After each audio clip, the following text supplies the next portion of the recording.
Hello everyone and welcome to the Two Have and Two Roll podcast. My name is Oliver. I am but one half of your hosting duo. With me on the show, as always, is my co-host Robyn.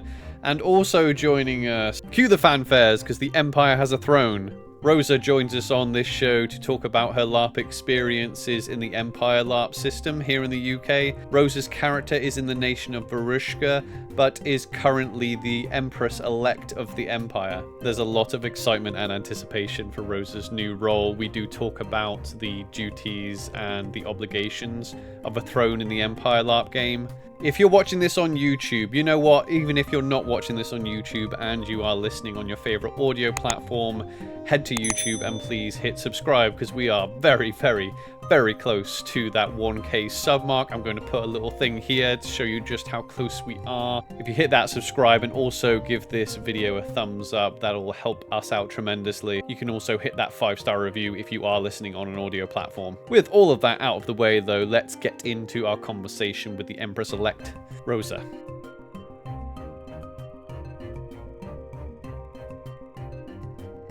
Hello everyone, we are joined today by Rosa. Welcome along to the show, Rosa. Hello. And also, long live the throne! Long live the throne. I'm not gonna do the whole like, how did you start LARPing? We'll probably get into that. So Rosa, you are the new throne elect, is that correct? Yeah, Empress elect. Empress elect, okay. Yeah, it's technically. So I'm still technically a senator, yeah, but also Empress elect, which is kind of a courtesy title, and then it will either be I will be able to ratify myself by Friday of the next Senate session. So like at 10 p.m. Friday, I'll be able to ratify myself, and then I'll be the proper Empress, or I'll get horribly vetoed, and you'll have all wasted our time. Okay, I don't want to get too far ahead of myself because I have certain questions, but we were saying this before we started recording. One of the biggest questions we get from people outside the game of Empire, like when you hear that the Empress or Emperor is a player position, a lot of people go, "Oh, the game is called Empire," so that seems like the tip top of the game. So we get a lot of questions about, oh, what is it? How do you become it? So I'm going to ask you, what is the throne? And... So the throne is sort of the figurehead of the empire, the emperor or the empress, or they're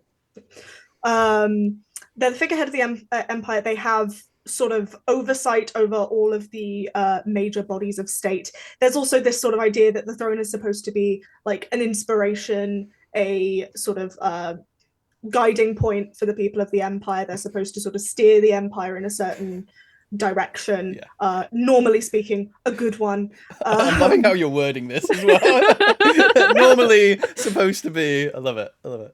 Well, we've had some very, very controversial thrones historically. We've only had one player throne who, as far as I'm concerned, did an amazing job.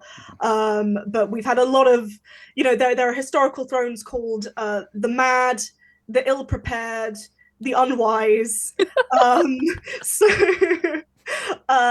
There's also like, it's very cool and it's very exciting, and I have lots of like really cool ideas for like big exciting things that I want to do that will hopefully make the Empire an amazing place and bring us to a new golden era. But also PD are probably going to throw a million things in my way to potentially f it all up. Oh, mess it all up. It's okay, Edit. You swear as much as you want, unless you're trying to give off a certain air as the new throne. I'm head of state now. I can't swear; it would be unseemly.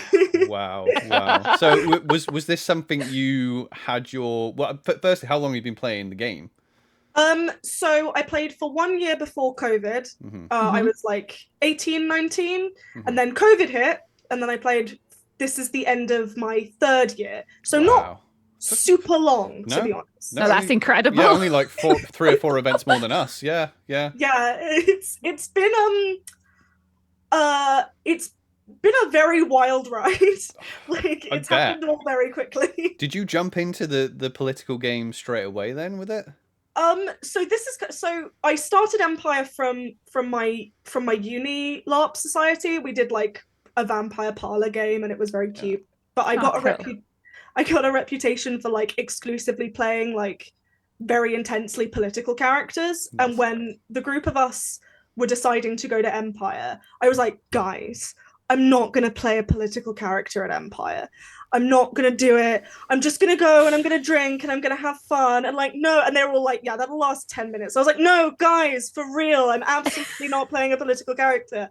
And that lasted like half a season. But the game's so geared up for it though. Like it's Yeah. the game is so interesting when you interact with it in that way, and it's not just in like, you know, the senatorial political game, it's also in every other part of the game, like the military council and the religious game and all that. That's the tantalizing part of the game for a lot of people.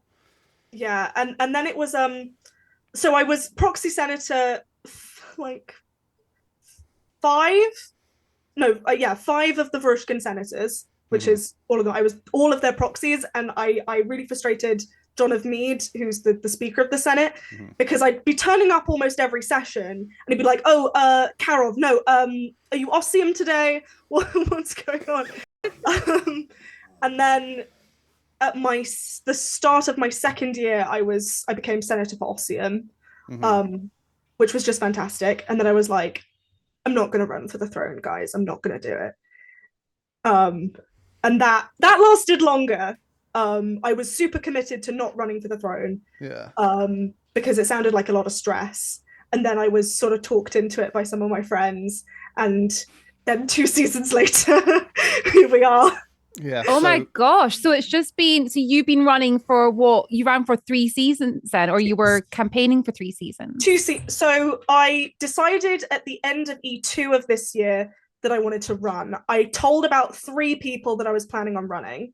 I launched my campaign at E3 of this year properly. And like word had gotten out. And then by the end of E4, it sort of happened, which I was not expecting at all. Because like, that's like, this has been going on, like, as I'm sure you're aware, for a really, really, really long time. Yes. Yeah. Because when did the last throne, Lisbetta, when did she disappear? I think it was the year before COVID. I think it was like 2019, but it was like E3-ish of then.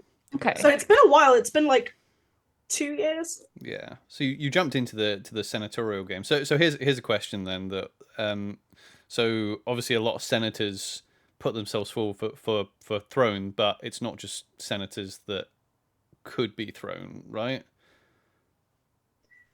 No, any citizen can run. All you need is a senator to nominate you. Right. Okay. And every senator can nominate only one person. So theoretically, you could only have 31, 32 nominees for throne at any one time. So I mean, it positions you pretty well if you are a senator, because you're obviously playing a lot of game with the other senators and. Yeah, the senator. So like anyone can run, but the senators get the votes. It's the senators you have to convince. So obviously, working closely with senators, being a senator, does help, because it means like they see what you can do up close. They're the people that you're talking to. I mean, Lisabetta was not a senator. So it's kind of been a 50-50 split. But I think Lisabetta was conscience of the Senate, which means that for a year she was working with the senators. They knew that they saw her talk. But historically, lots of thrones have not been senators. Lots of them have been like Britta was a general. Yes. I think Vorkula was a general, who was the last Varushkin throne 200 years ago. You're the first Varushkin throne in 200 years. Yeah, Vorkula is up until recently has been the only Varushkin throne that has ever been, and she was a controversial figure. Oh, I have no idea about this. I know Britta relatively well, but my knowledge on the lore of the previous thrones is very minimal. So Vorkula, so it's quite interesting because obviously there's only been one other Varushkin throne, and I was at the time I was running the only Varushkin candidate. There were some other candidates, but they died or dropped out. And so I was the only Vrushkin running at the time, and they were like, okay, I mean, Vrushkin throne, Varkula, she was very, she had a lot of assassination attempts, she was very unpopular, she won a lot of great military victories, but also was just very cold and very hard. And it's quite ironic because Vesna and Vesna, who is the character I play, and Varkula are, at least for now, very different people. For now? Well, that power, it can do things. Absolute power can do things to people, apparently. Yeah. It makes you a maniac. That must be a fun thing to think about playing with as well. Like you spoke about the titles. Have you got anything in mind for like titles? I guess that is given to you after you put down your legacy, right? Yeah, it's given to you sort of posthumously. In theory, Lizabetta, who was the other player throne, sort of announced, I think, in her first address that she would like to be the Empress of Flowers, and that stuck. And it's quite funny. So when the throne vote happened, and when it was announced, we have a new throne elect, there was this huge clap of thunder, and then I was, you know, on cloud nine, and basically people were dissipating out of the tent, and like it was going around the field, and I had a whole hour-long Senate session which I needed to finish, so I didn't get to like interact with people till afterwards, and I realized like these things happen so quickly. I had people yelling like, the Empress of Thunder, and like apparently the Empress of Thunder had become a thing. Like Vesna Sunslayer, Vesna Crowned in Thunder had become a thing. Crowned in Thunder. That's got a nice ring. It's out there now. It's out there now. You heard it here, everyone. And I was like, that's sick. Like I'd had a something in mind that I was going to try and push. Like for my entire campaign, I'd been saying I'd like to be the Empress of the Hearth, and I was like, that's lovely. And then people were like, Crowned in Thunder, and I was like, that's so much cooler. That's so much cooler. And it happened organically in game. It works. Yeah. I feel like if you call yourself the Empress of Thunder, it's like, oh wow, someone, you know. But if other people call you Empress of Thunder, then I guess, you know, that's a license. Yeah. How did you feel on that? Like, okay, well, actually, let's rewind, because again, I don't want to get ahead of myself. But how does the actual, because we mentioned the voting, senators put you forward. How does it actually work? Like how mechanically do you become senator? How many votes do you need? Do you need a majority vote? Do you need a... So you need 2/3 of the senators to back you. And which is why we've had several votes that have happened where people were in the lead, but we haven't had a throne elected because they didn't reach the milestone. The milestone has, like, over the last 2 years sort of crept up because we've been gaining imperial territories. So we've been gaining senators, which means that 2/3 majority is now more than it was.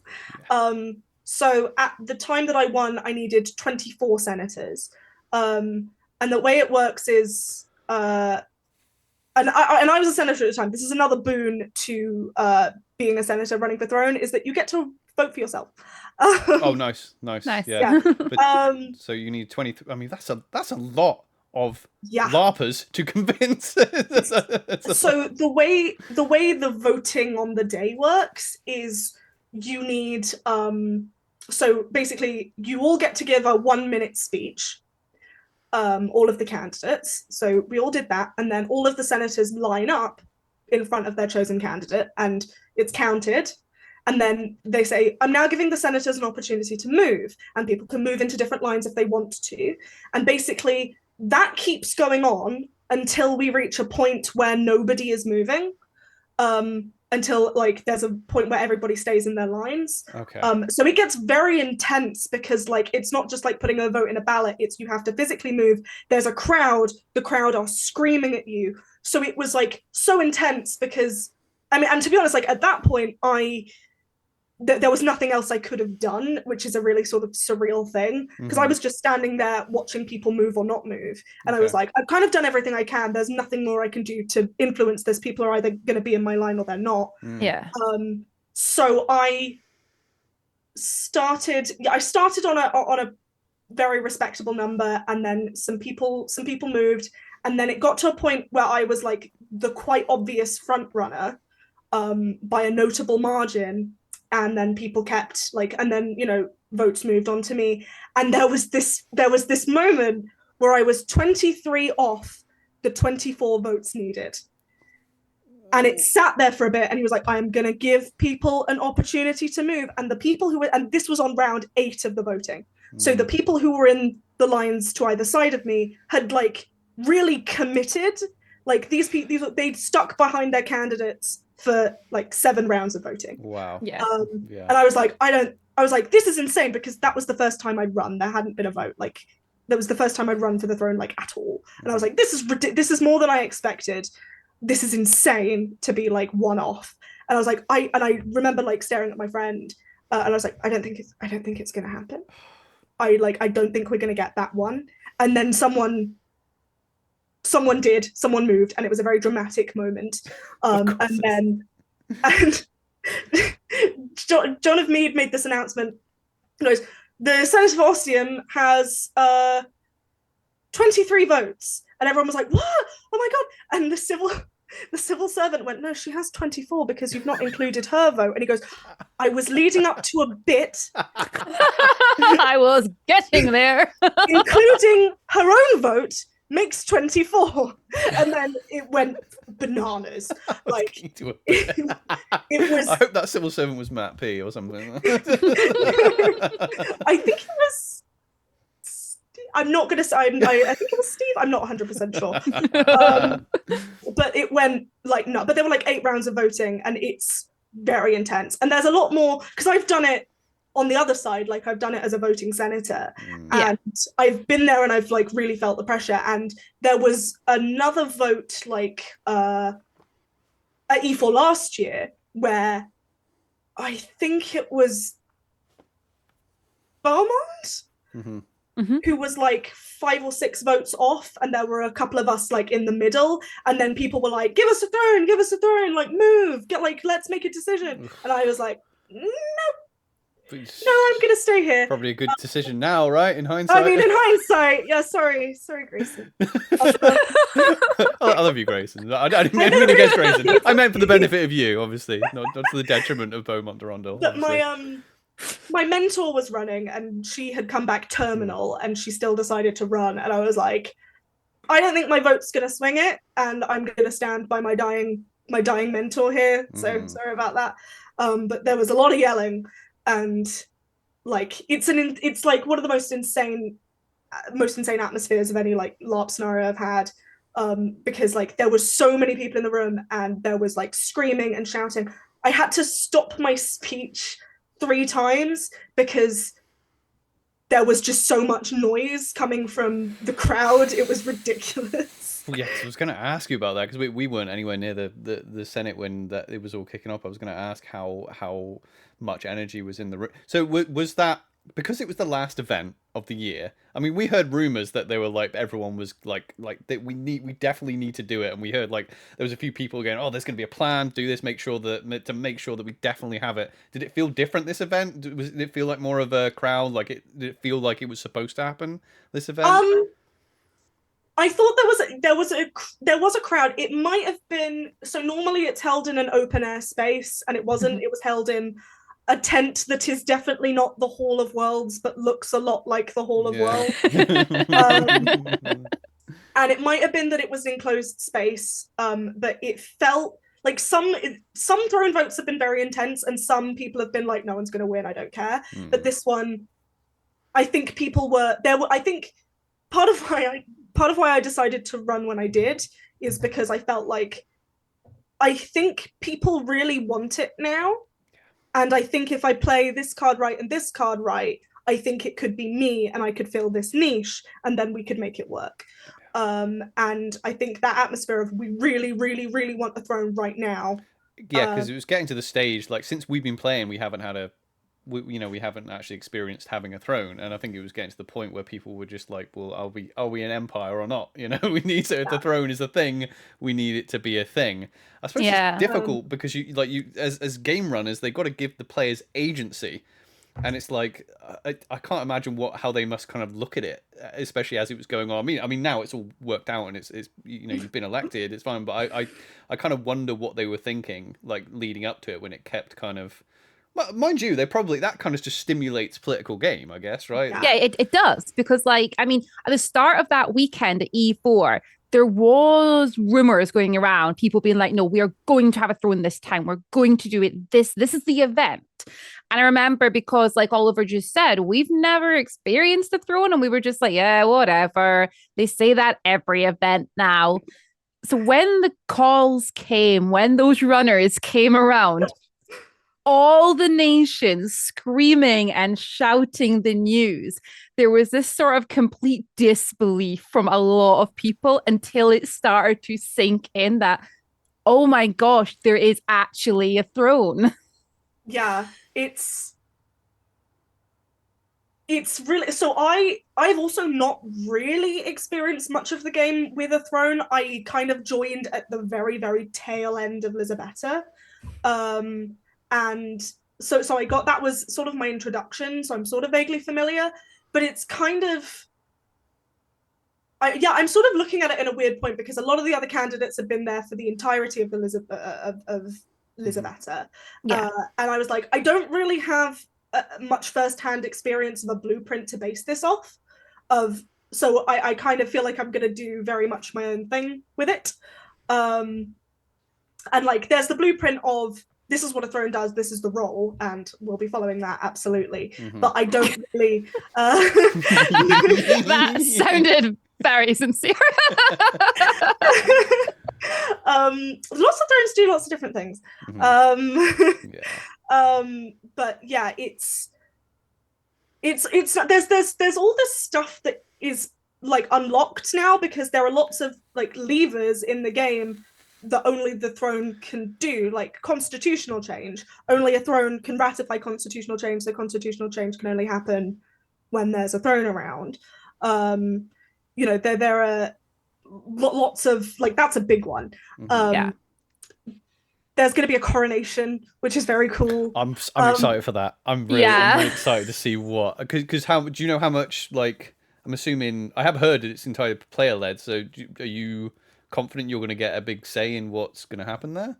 So I'm actually already in talks about the coronation. So it's player led in the extent that I can say what I would like it to be, but I'm getting a lot of support with PD in terms of organizing it, just because like PD want it to be a big event that lots of people can get involved in. Exactly, because it's not just for you, it's for meta, it's for the player base as well, right? It's not just it's an event in the game, and like I get control over like the flavor of it and sort of, what it's going to look like to some degree. So I've written up a proposal of, I'm like, this is what I'd like in my perfect coronation, and then I've sent that to Matt P, and he's gone like he said in advance, I'm going to go through this maybe with a bit of red pen just to have a look at like what's feasible and also like what's in the budget. You should just go for it. Just be like, I want a golden statue of myself at the start of every event. I should write that down. That's a good idea. Yes, that's the thing. If he's going for it with red, just see what you can get away with. Just be like, yeah, I want it. I would like my favorite Eternal to present the crown to me. Oh, controversial. There's like one of the ideas I came up with, and I don't know if he's gonna let us do this, but I really hope he does. So I'm saying it on this podcast just so people are aware that it's a possibility, and that if it doesn't happen, it's because Matt P said no. Yeah, because Matt. Yeah, blame Matt. I want, how like when there's a coronation or when it's like the Queen's birthday, like you'd get like a Bible or something when you were a kid in school. I want to give the kids like a very small little present, not a Bible because that would make no sense. Yeah. But just like a little wooden toy or something. I would like to give that to the kids of the academy because the kids have been so cute. Oh. Like I came back to Varushka and I had all these little tiny little people come and go like, I want to see the Empress, and I cried. So I mean that it's pretty amazing though. Like you know, you can have real unique experiences in this game, but yeah, like you ahead of you, you've got like an experience that a very select, like few handful of people, literally 2 at this point, are going to get to experience. Yeah. I've been talking a lot with Roz, who played Lizabetta, and she's like, it's a very unique and very cool and very intense like LARP experience. Okay, so it sounds like you're preparing for it then. So you have an idea of what is to come and what's kind of gameplay wise. Yeah, she said, I think it's like being a minor celebrity to a very specific group of people. Yeah. And I've been getting that a little bit. I went to I go to froth meets, and I've been to like LARPCon, and I've had people going, so what's going on? And like, can I have Truly Owl, please? Sure. Oh, Just jump straight in there with that. I like the courage of that person. Goal oriented, you know, and you have to. Ambition is a virtue. Yes. It certainly is. That does sound about right. It sounds very much like, oh yeah, you've got a bit of fame. Can I have those concert tickets, please? Think you can get me those concert tickets? How has it been like with the fact that obviously we have in character mail is a thing? How has that been? Have you had like a lot or not as much as you were expecting? How has that been as an experience? I've had a lot. So I like the first couple of days after the event, I was like, my phone was blowing up with because all the hype was still there. My phone was blowing. I've never received so many friend requests. I've never been so popular. Like with LARP nerds. Yep. My phone was blowing up with like, oh, I've got this idea for you. I've got this proposal. Oh, could you do this? Could I like? There's also a couple of titles that the Empress gives out. Like, they are appointed by the Empress, and I've had a lot of letters about those. And then it sort of slowed down for a bit, and we're sort of amping our way back up to player event season, and it's exploded again. I've opened up a designated inbox for all the letters, just so they're not like, because I couldn't keep track of them otherwise. And I love getting the letters. I really, really do. I can't respond to all of them, just because there are a lot of them, and a lot of them are just very nice, like, oh, congratulations, like, if you need anything, which is really lovely. But there's a lot of them, and I've invented so if you send a letter to my inbox, you get an automated response from Vesna's personal assistant called Vyacheslav, and the people love Vyacheslav. That is amazing. He's so much more popular than I am. Like, he's you just find NPCs are, you know?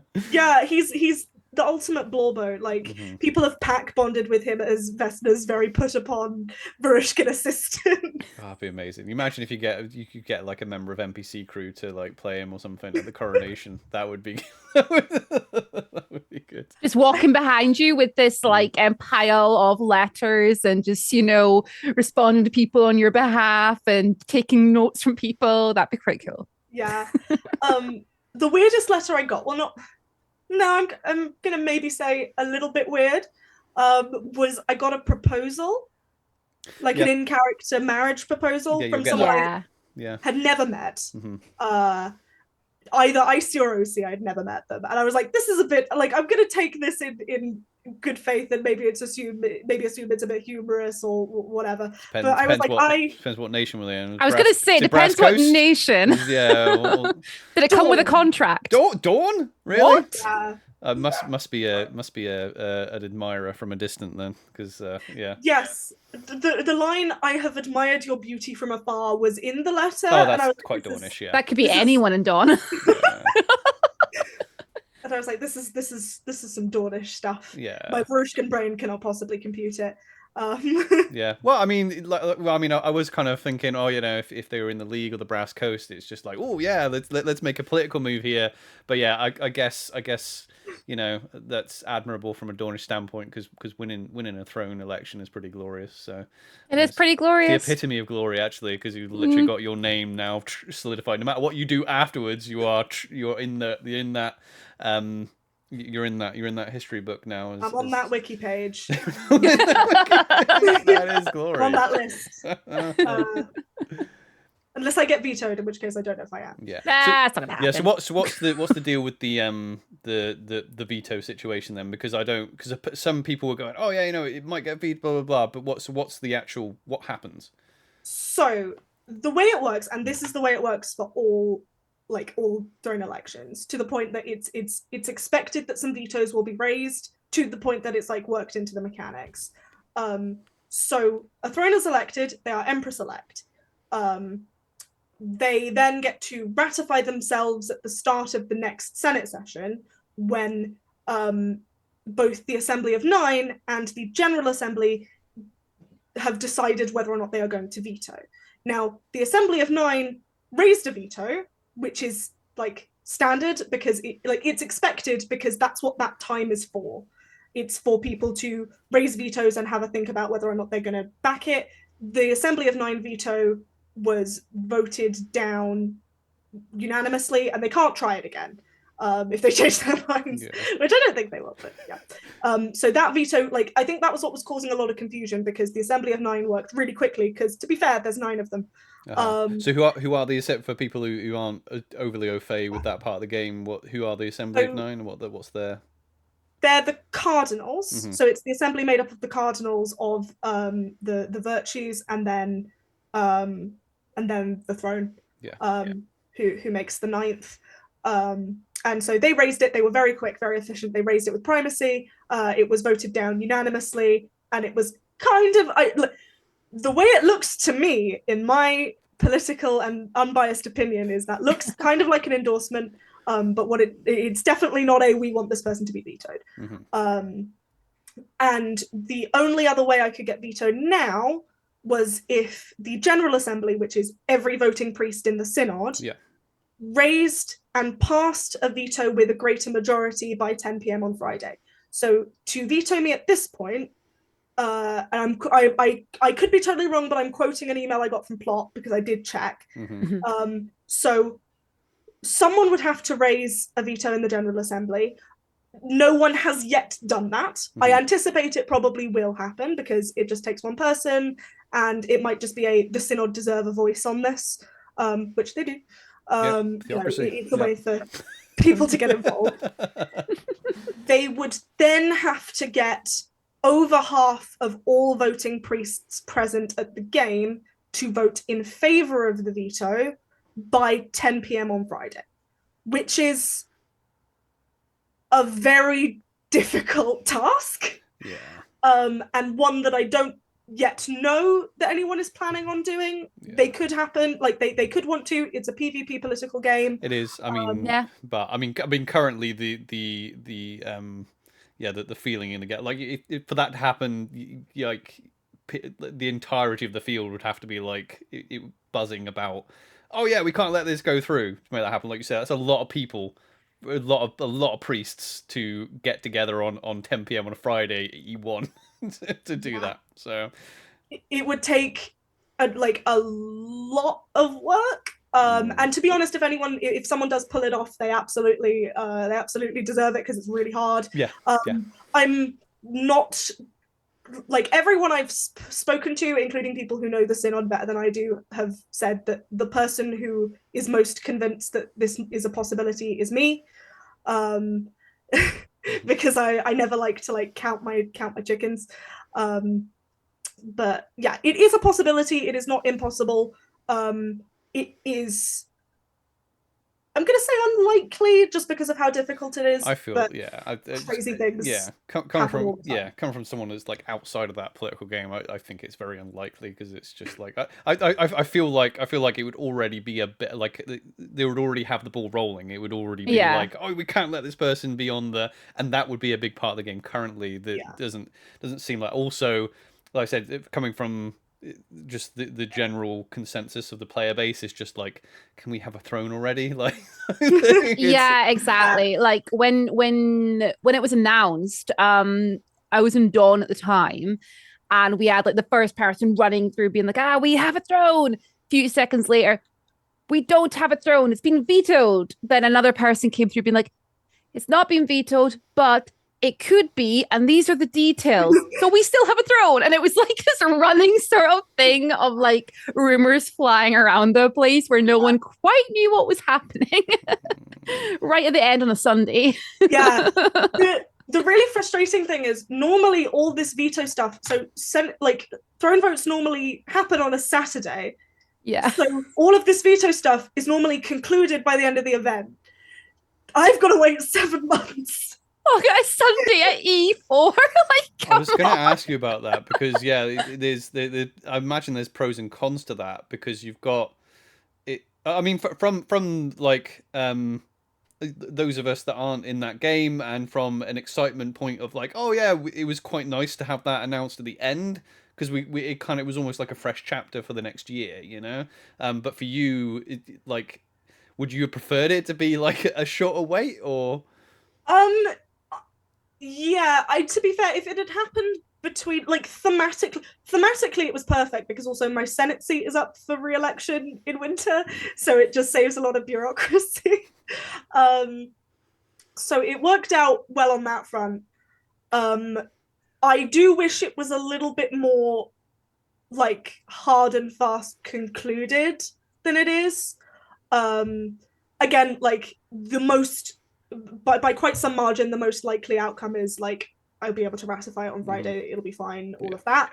But you know, I would like that to be, I guess, a bit more tightly tied up. Yeah. Well, I guess there's also like the OC sort of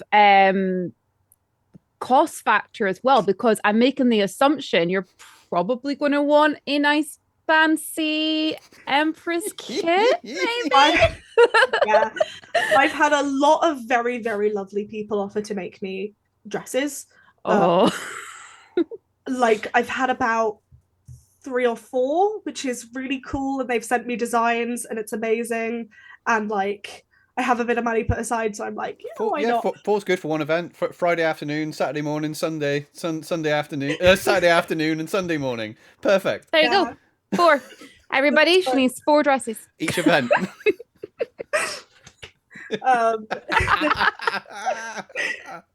There's a coronation gown as well in the works, which is very exciting. Do you get a crown? So the crown is, so there is the imperial crown. Elisabetta didn't have it because it was lost when Britta died, I think. So she had a lovely crown of flowers and it was beautiful. Recently, the crown has been returned to us by the Suma, I think. And it was presented to us in Senate. This was a while ago. And we were all like, oh, it's beautiful. It's a beautiful piece of history. And I looked at it and I was like, oh, it's a bit ugly. Yes. Yes, Rosa. It's yes, a bit Rosa. ugly. I feel horrible. Can it have a pretty one? Like some gems or something? And I was like, and I looked at Elisabetta's flower crown and I'm like, that looks really nice. Yeah, flower crown. And there's this flower one. Crown is a good move. And I don't like it. So I have said, like, so I could get coronated in it, but I would quite like a kokoshnik. Because that's very Varushkin. A kokoshnik is like a big, you know, those big sort of... you saw Robyn's face there. Like, what? Yeah. Trying to compute what it looks like. Yeah, it's like, you know, those big, like the very big, very big headdresses. Sorry, headdresses. Like, big Russian headdresses. And that's very Varushkin. And I'd quite like one of those. And I have a very lovely friend who's making one for me. And it has thunderclouds on it. Yes. Cloud and thunder. Yeah. And I'm like, I'm gonna maybe wear that instead. And I've bought like another sort of tiara-ish thing. And then the gimmick will be like Elisabetta started a bold new trend where thrones have their own crown to exemplify their own, you know, personality and ideals. And I'm going to continue that trend and not wear The quite ugly crowd.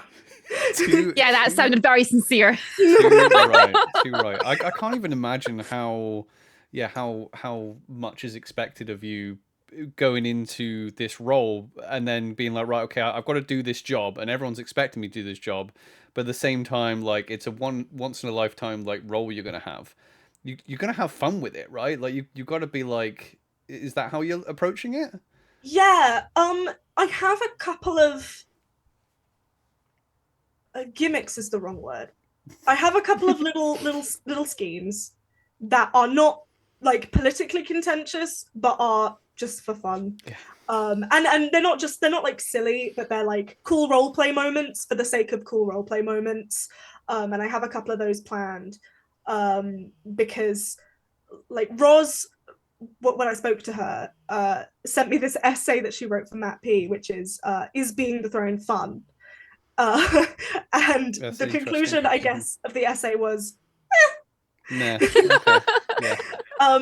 It's type 2 fun, which I enjoy a lot anyway, because that's what I was doing very much as a senator. Like, I was running around, putting out fires. I was like, we have to get enough to solve this economic crisis, and then we have to do this because there's this military crisis, and if we line this up, and if I can play like this senator against this senator, we can achieve Y. And it's like, oh, this is so intense and stressful. And it's like, why do you do this to yourself? Because I love it.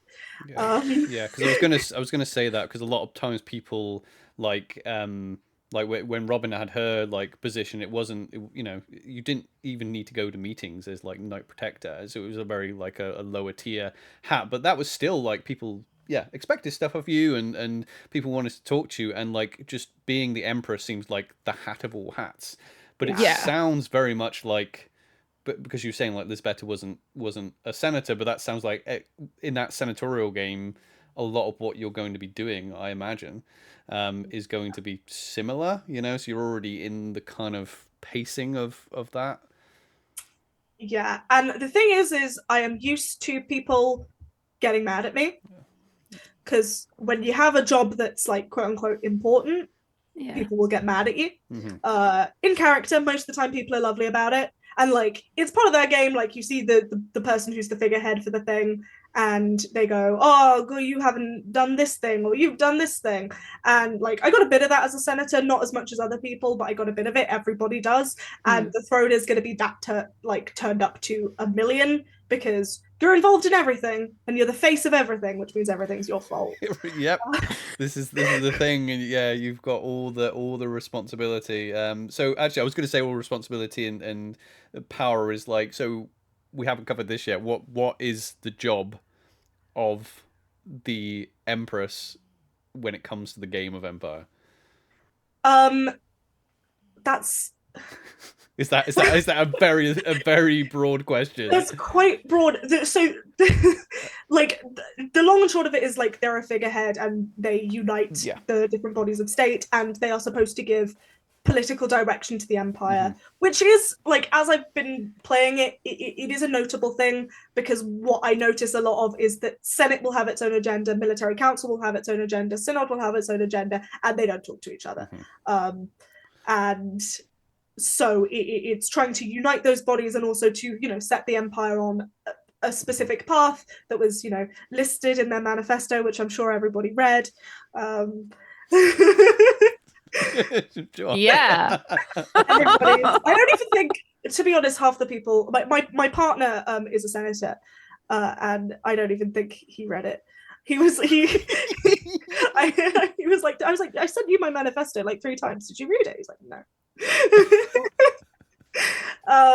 But they've read it for it now, so so like in game, like I know you haven't done it yet, but what you're kind of like, I don't know, because you've spoken to the previous the player of the previous throne, like, so when it comes to, because I think people, especially people who like listen and maybe don't go but listen to this, kind of have an understanding of, oh yeah, if you're a general, you're in charge of an army, you know, if you're a cardinal, then you vote in the synod. So like your whole weekend will it be literally trying to be present at all these meetings then? Yeah, so I am so that there's a rule that like senators can't sit in military council.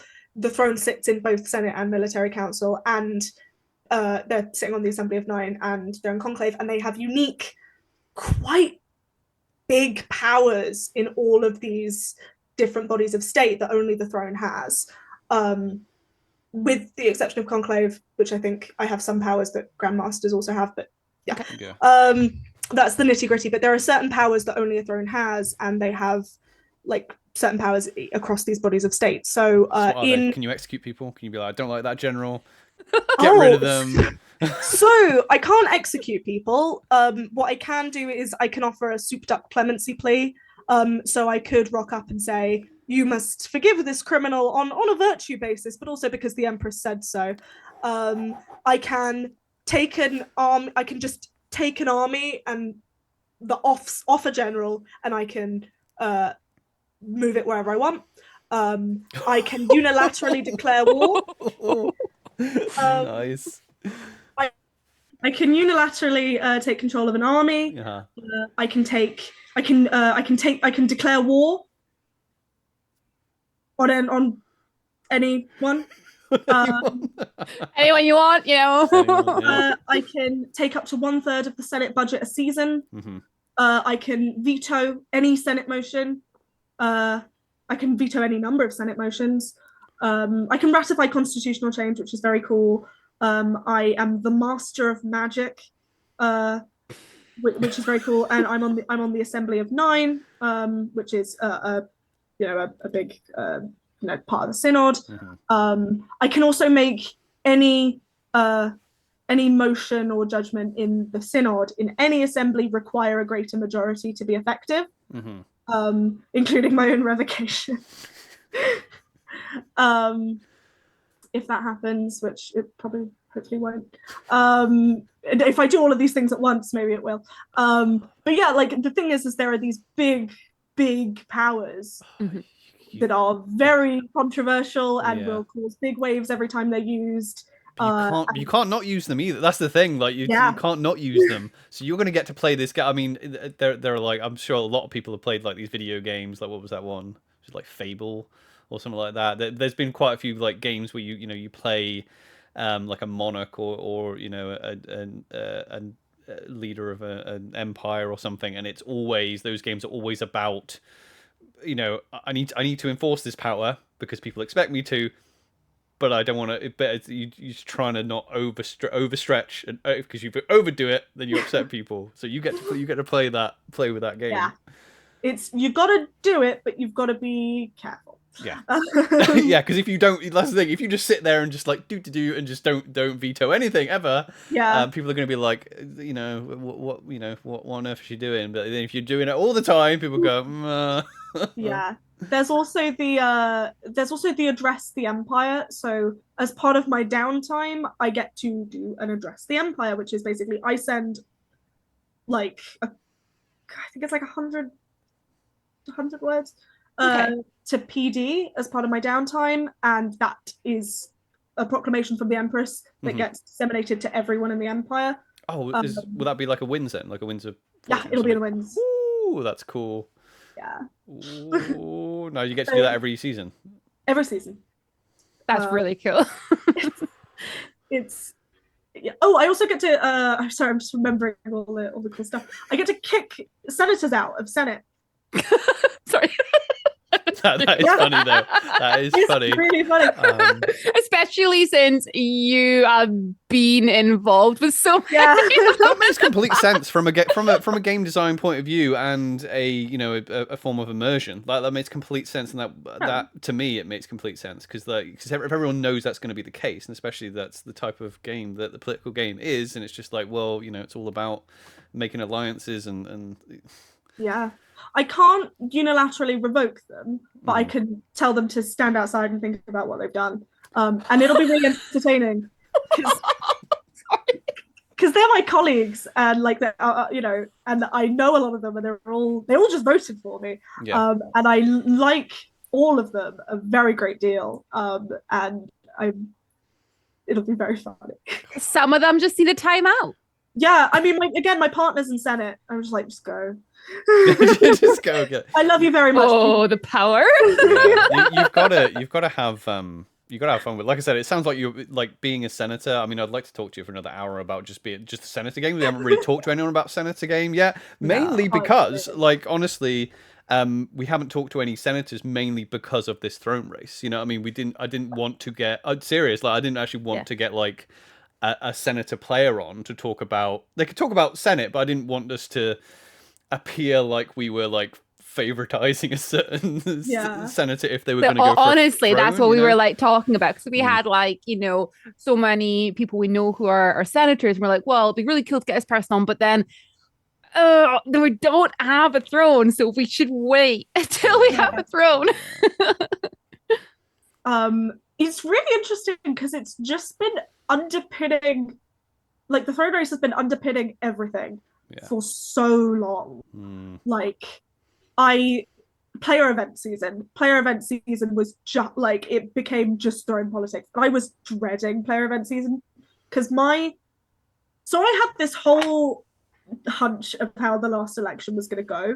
I was like, I'm going to come in second, and I think it might be a pretty close second, but I'm going to come in second, and no one will win, but I'll come in second, and then I can do some schmoozing over the long dark at player events, and we can maybe make it work. But oh my god, that sounds really, that's going to be exhausting, because doing things at player events is different to doing it in a field, because like there are so many, and which ones do you go to and all of that. I was going to ask you, like, so which player events is our Empress Select going to be going to? Don't feel like you need to answer this, because everyone will show up. So people know where to find me. No, I'm so excited for all the player events, because I'm going to sort of just rock up and go, yes, thank you so much. I just get to sort of preen, which I'm really looking forward to. You've got to enjoy it. You've got to enjoy it while it's happening. 100%. But yeah, so I am going to the Pledge Ball, which is coming up in 2 weeks, which I'm really excited about. The Little Mother's Grand Revelry.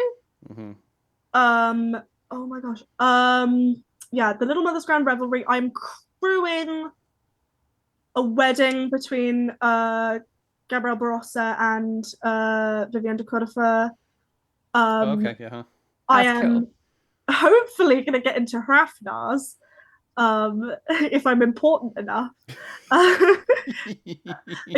So Hrafnar's is a player event run by Family Hrafnar, and it's like a political soiree, and he invites a certain number of people. I see. Okay.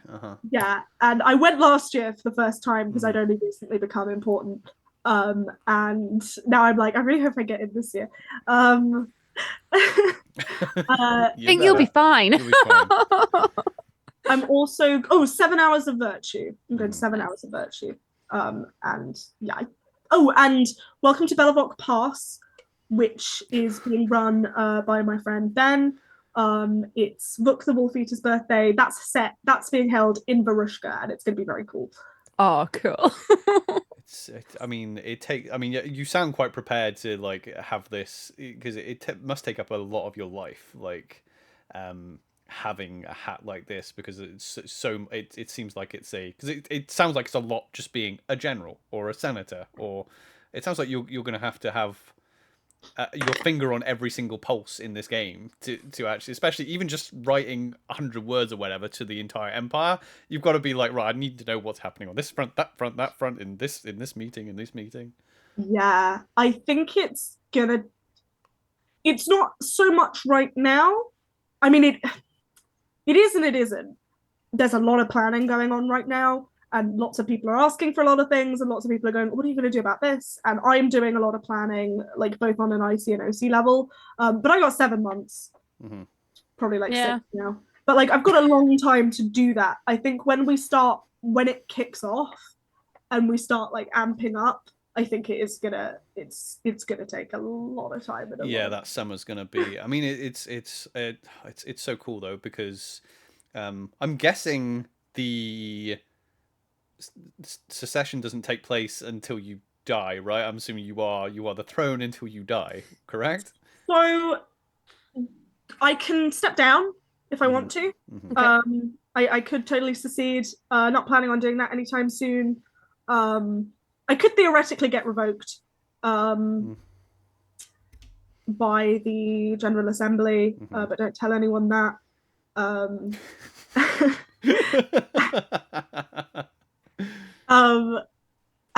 Or yeah, I could theoretically step down, but that I think would be boring. Yeah, it'd be boring unless you did something like really like, oh, I'm gonna go for this and do something crazy. I think my kind of question is like, yeah, if that would be the only sudden way you could just be like, okay, well, you know, if you've gone, you know, then that would be it. So, and that could happen, I imagine.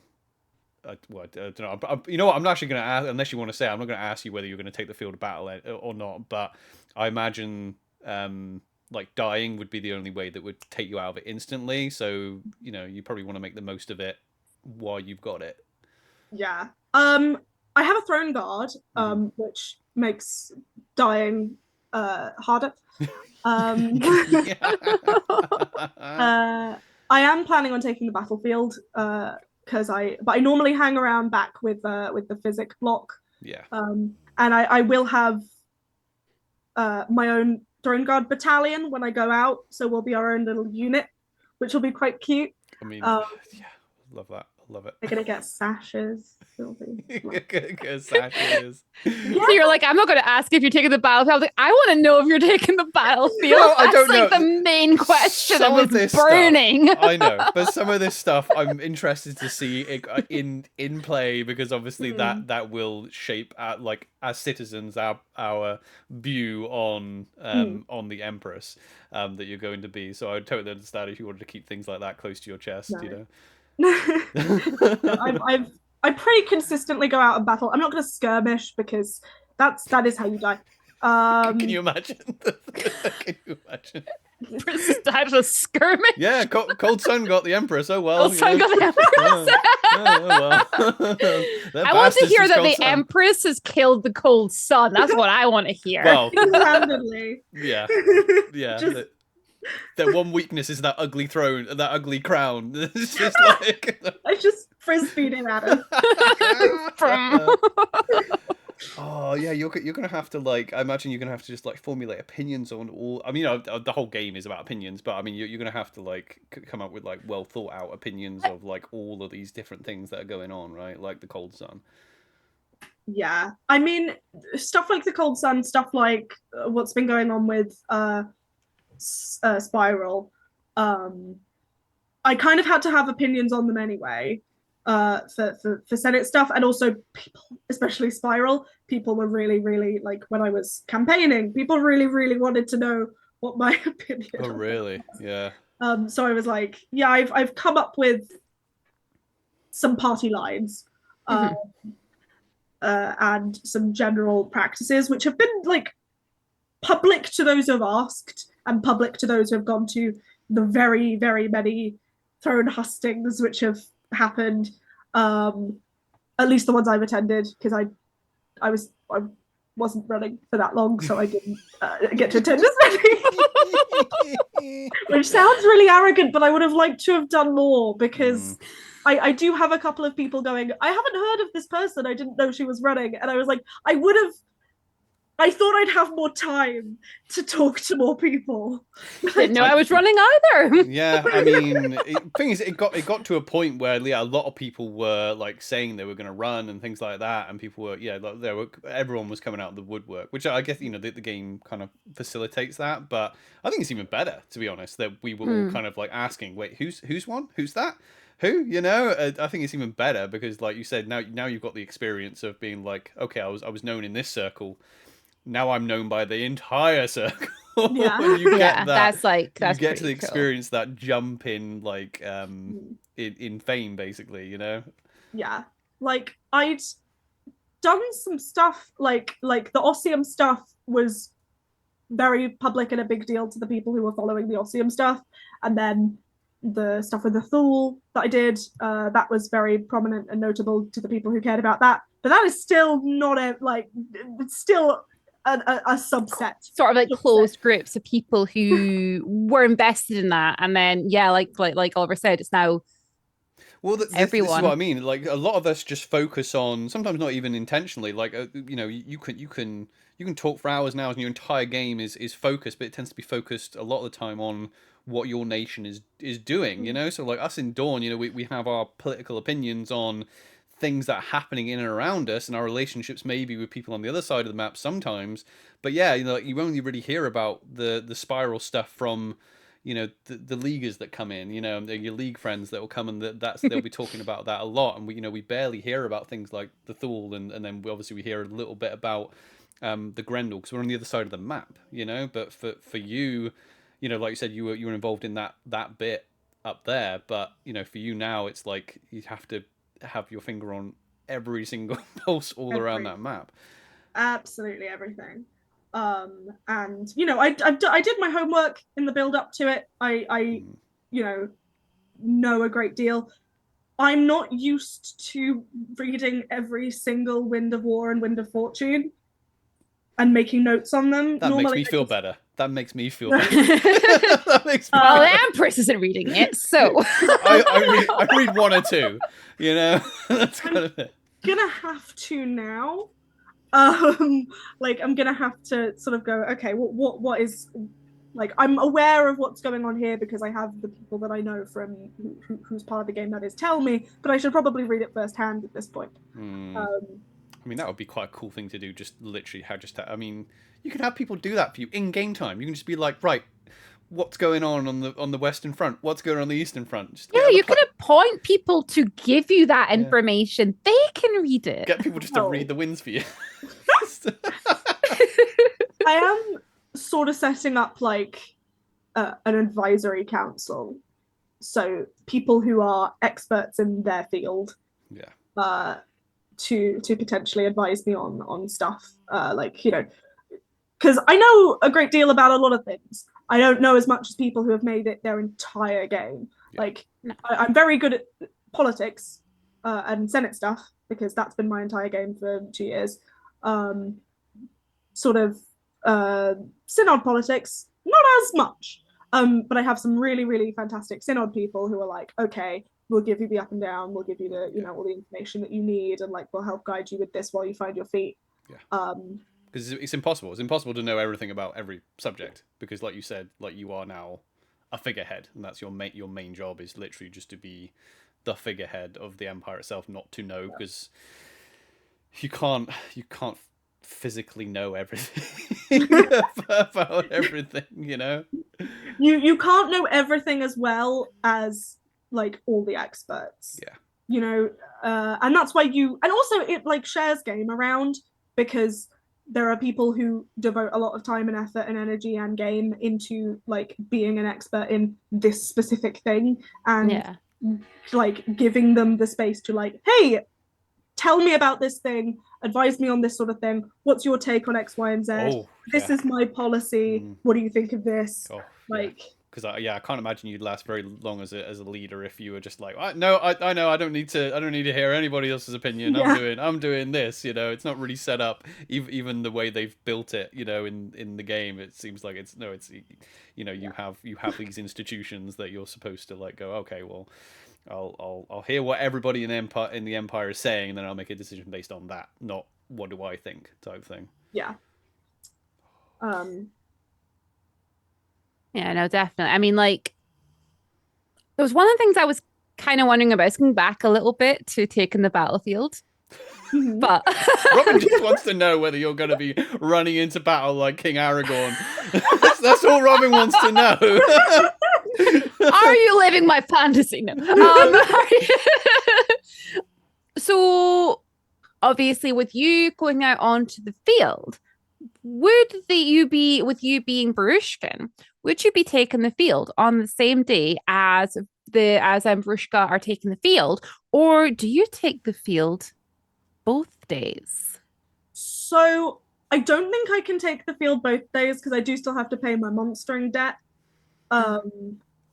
They should waive that. They should waive that. They should waive it, really. You've won Empire. We all want to see our Empress out on that battlefield. That's the thing that's unlocked at the end of the video game. You don't have to monster anymore. That's the end goal.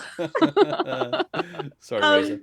No, I don't think I have to go on field with Varushka because like my throne guard will sort of be its own little unit. Mm-hmm. I think, because there'll be 2 battle opportunities and I'll sort of help pick them because I'll be a military council. And I sort of go, I think I'm going to go on this one because this one I think is, I don't know, it feels, I was going to say this one will benefit from my presence, but that's crap. It sounded pretty good to me. It sounded pretty good to me because that's probably what you're going to be thinking. You're going to be thinking, well, these people need inspiring, Yeah. I mean, like, I'll pick one that I reckon the Empress should be at. Yeah. You're going to pick the cool one, right? Yeah, the one where we win and you survive might be a good option, but just don't say it out loud, Yeah, the one least likely to kill me. Yeah. Yeah. I did go, so I am going to a high combat player event over downtime, and I did say like it's sanctioned, and like I because it's being run by my friend, I was like, look, if people go after me, 100% do it. I'm confident in my ability to stay alive at this player event, but just be aware that like this is your character's birthday party. If I die at your birthday party, that's going to cause problems for you. So just sort of be aware. Like headlines, Empress-elect killed at mate's birthday party. No pressure, really. Yeah, but no pressure. No pressure. Yeah, no pressure on people crewing and monstering either. I don't think I definitely wouldn't want to be the monster NPC that killed the Empress anyway. It would feel. I was talking to Rosa about this, and she goes, apparently everybody wants to, maybe more so at events than at player events, but everybody wants to be the monster that killed the Empress. Yeah, like, apparently people are really gunning for you. That's a weird one, isn't it? Because that's a weird form of notoriety to have, because like you're an NPC, no one's going to give you actual credit for doing that, and people are probably just going to be angry at you. But yeah, I can see.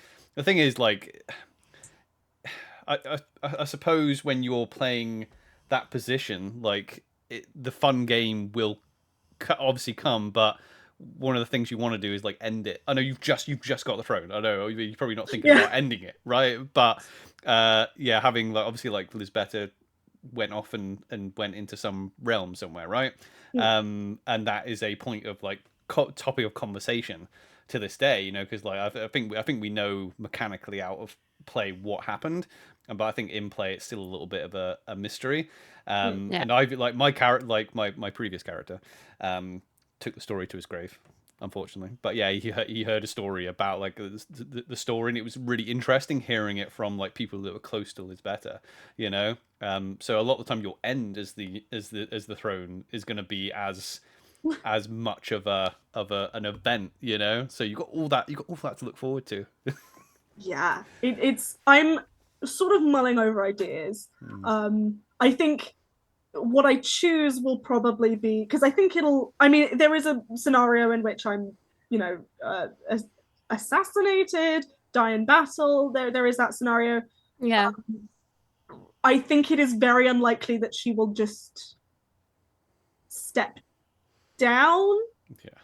Mainly because I just don't think that's as compelling. I mean, there's lots of variables to come, I guess. So you can only kind of have a think about it, but we'll see how it goes in a few. We'll see what the situation is in like a few years when I'm sick to death of it. Well, this is why I'm kind of like I said, I don't want to be like, oh, I'm already talking about the end, but it's a slow roll game. This, so it's 4 events, isn't a lot of time to do a lot of work for you if you've got all that to do.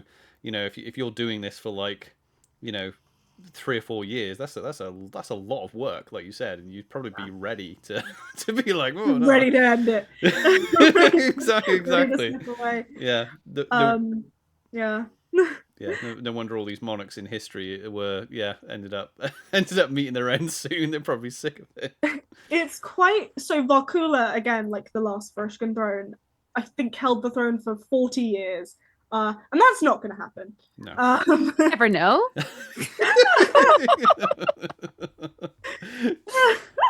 Well, that's the thing, because it's a slow roll as well. Like you're saying, like you don't have too much of a template to go off because you're only the second player person to take this position. But obviously, because it's a slow roll game, the game's only been going like 10 years, and it's like, yeah, I mean, I imagine, hopefully, they're planning on running this game for a long time.